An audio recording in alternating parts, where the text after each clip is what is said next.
ভারতের সীমান্তে এবার ধুমধুমার কাণ্ড। তবে এই কাণ্ডটি ভারতের স্থল সীমান্তে ঘটেনি।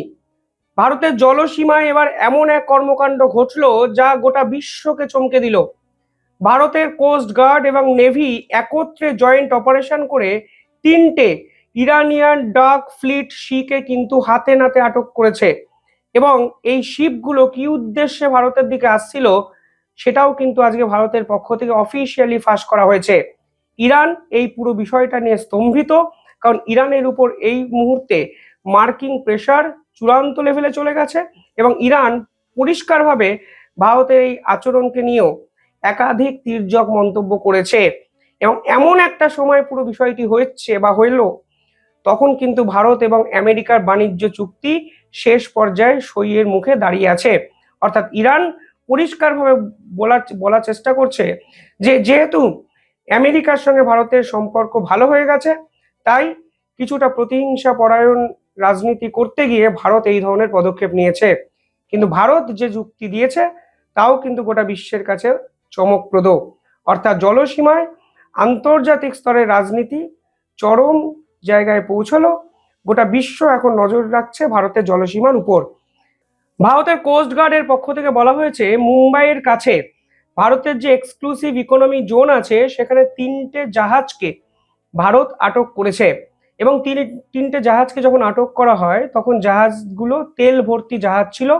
ফলে বুঝতেই পারছেন কোথা থেকে এই তেল আসছিল, কাদের উদ্দেশ্যে এই তেল যাচ্ছিল, সেটাই এই মুহূর্তে সব থেকে বড় প্রশ্ন। ভারত টুইটে কি জানিয়েছে? প্রথমত তারা বলেছেন ভারত আন্তর্জাতিক অয়েল স্মাগলিং র্যাকেটকে আইডেন্টিফাই করে তাদের বিপক্ষে অ্যাকশন নিয়েছে। অর্থাৎ ইন্টারন্যাশনাল অয়েল স্মাগলিং র্যাকেট এই শব্দটার প্রয়োগ ভারতের পক্ষ থেকে বলা হয়েছে। ফলে আন্তর্জাতিক শব্দ যখন বলা হয় তখন আপনারা বুঝতেই পারছেন এই ইস্যুটি আর দেশীয় রাজনীতিতে আটকে থাকে না, আন্তর্জাতিক রাজনীতির চূড়ান্ত ডামাডোল এক পরিস্থিতিতে কিন্তু ইস্যুটি পৌঁছে যায়। পাশাপাশি এখানে বলা হয়েছে ভারত এখানে সি এবং এয়ার অপারেশন একত্রে চালিয়েছে। অর্থাৎ এখানে ভারতের নেভি, কোস্টগার্ড এবং ভারতের বায়ুসেনা একত্রে জয়েন্ট অপারেশন চালিয়েছে এই ধরনের স্মাগলিং র্যাকেটকে আইডেন্টিফাই করার জন্য। এবং এক্ষেত্রে ভারত যখন এই শিপগুলোকে আটক করে তখন মিড সি ট্রান্সফার চলছিল, অর্থাৎ তেল চোরা পথে ভারতে ঢোকার চেষ্টা করানো হচ্ছিল। এবং সেটাও কিন্তু ভারত আজকে পরিষ্কারভাবে বলেছেন। এবং ভারত বলেছে যে এই মুহূর্তে মুভ চিপ অয়েল ট্রান্সফার একটা বিষয় হচ্ছিল, অর্থাৎ সস্তায় তেল আদান প্রদানের একটা প্রক্রিয়া হচ্ছিল এবং পুরোটাই সরকারকে অন্ধকারে রেখে করছিল। ফলে ভারত কিন্তু অ্যাকশনে ঝাঁপিয়ে পড়েছে। এবং এক্ষেত্রে যাদেরকে আটক করা হয়েছে অর্থাৎ সেই জাহাজগুলোর ক্রু মেম্বার, নাবিক, তাদেরকে জিজ্ঞাসাবাদ করে বোঝা গেছে এটি একটি গ্লোবাল হ্যান্ডেল নেটওয়ার্ক এবং এটি একটি র্যাকেট, যে র্যাকেট বিশ্বের বহু দেশে এই ধরনের চোরাপথে তেল আদান প্রদানের কাজে নিযুক্ত। এবং ভারত সেই অ্যাকশনই নিয়েছে যা ভারতের মেরিটাইম সিকিউরিটির জন্য ইম্পর্টেন্ট ছিল। এবার বিষয় হলো যে তিনটে জাহাজকে আটক করা হয়েছে, সেই তিনটে জাহাজের সঙ্গে ইরানের যোগটা কিভাবে স্পষ্ট হয়ে উঠছে। প্রথম যে জাহাজটির নাম, তার নাম হলো আল জাফিজিয়া। সেইখানে একটি গুয়ানার ফ্ল্যাগ লাগানো ছিল। অর্থাৎ ডার্ক ফ্লিট সি মানেই হলো আপনি গোটা বিশ্বকে মিসগাইড করছেন। আপনার দেশের পতাকা লুকিয়ে রেখে আপনি এমন একটি দেশের পতাকা রাখছেন জাহাজে যা উপর থেকে দেখে সম্পূর্ণভাবে মনে হতে পারে যে জাহাজটি হয়তো সেই পতাকা লাগানো দেশটির, কিন্তু আদতে আপনি আপনার আসল পরিচয় গোপন করছেন।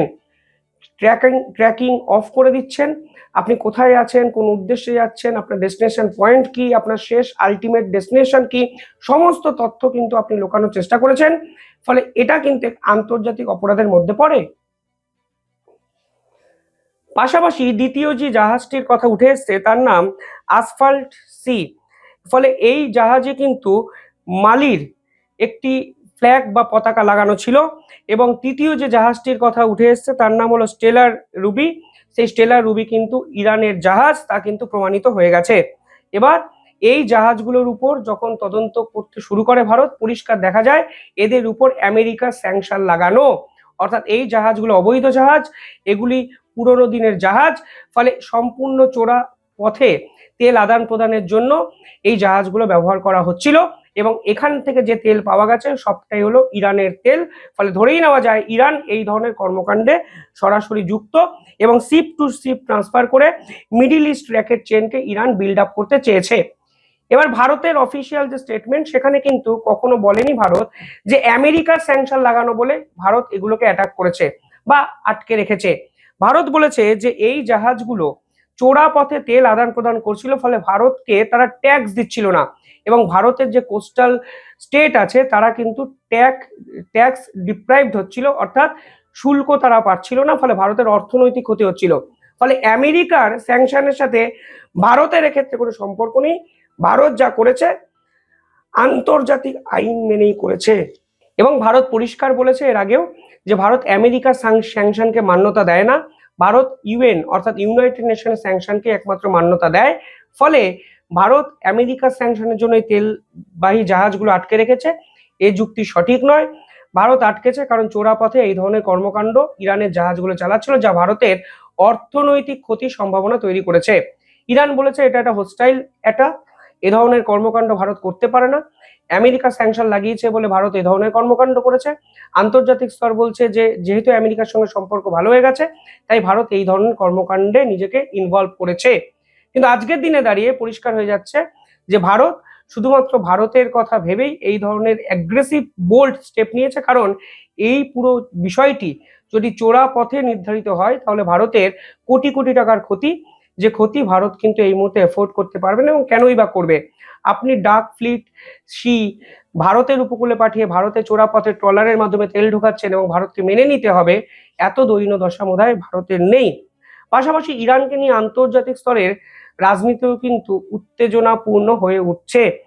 কালকে হঠাৎ করেই ইসরায়েল প্রেসিডেন্ট নেতানিয়াহু আমেরিকায় ডোনাল্ড ট্রাম্পের সঙ্গে এমার্জেন্সি মিটিং এর জন্য উড়ে গেলেন এবং সেই মিটিংকে জেরুজালেম পোস্টের মতো সংবাদপত্র পরিষ্কার বলছে যে এটি একটি স্ট্র্যাটেজিক ডেপথ ওরিয়েন্টেড মিটিং, অর্থাৎ কেন্দ্রবিন্দুতে সেই ইরান এবং ইরানে কি ধরনের পদক্ষেপ এই মুহূর্তে ইসরায়েল বা আমেরিকা নেবে সেটা কিন্তু তাদেরও এখন একটা সব থেকে বড় কৌতূহলের বিষয়।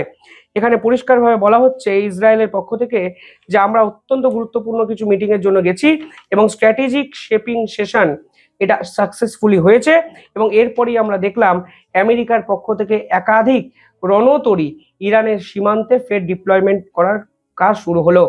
যে রিপোর্ট সামনে এসেছে সেখানে বলা হচ্ছে এই মুহূর্তে ইরান সীমান্তে 112টি C-17 Globemaster cargo plane America deploy করে দিয়েছে। পাশাপাশি কাতারের যে এয়ারবেস আছে সেখানে 5টি C-17S, 6টি KC-135, RC-135V রিভেট জয়েন্ট সমস্ত ধরনের অপারেশনের জন্য নিজেদেরকে প্রস্তুত করছে আমেরিকা, তাই ডিপ্লয়মেন্টেও কিন্তু বোঝা যাচ্ছে। পাশাপাশি আবুধাবির এয়ারবেস যদি আমেরিকান দেখেন তাহলে দেখবেন দুটো MQ-8C ট্রাইকন অর্থাৎ শত্রুপক্ষের আক্রমণকে র্যাডারের মাধ্যমে ধরার প্রক্রিয়াও কিন্তু আমেরিকার পক্ষ থেকে সাজিয়ে রাখা হয়েছে, তৈরি রাখা হয়েছে। জার্মানি ন্যাটোর এয়ারবেস আমেরিকা তৈরি করেছে। আমেরিকা আসলে ইরানের চারিদিকে আস্তে আস্তে আস্তে আস্তে শিপ ডিপ্লয়মেন্ট, এয়ারক্রাফট ডিপ্লয়মেন্ট করে ইরানকে কোণঠাসা করার চেষ্টা করছে। আর ঠিক তখনই ভারত এমন একটা পদক্ষেপ নিল যা কিন্তু আন্তর্জাতিক স্তরকে রীতিমতো চমকে দিল। অর্থাৎ সব মিলিয়ে ইরান, ইসরায়েল, আমেরিকার এই দ্বৈরথে ঢুকে পড়ল ভারত। ডিসাইডিং ফ্যাক্টর হতে পারে এই ভারত, তা কিন্তু পরিষ্কার হয়ে যাচ্ছে ভারতের এই শক্তিশালী পদক্ষেপে। আপনারা কিভাবে দেখছেন পুরো বিষয়টি কমেন্টে জানাবেন। দেখতে থাকুন দ্য ইন্ডিপেন্ডেন্ট বেঙ্গল। ধন্যবাদ।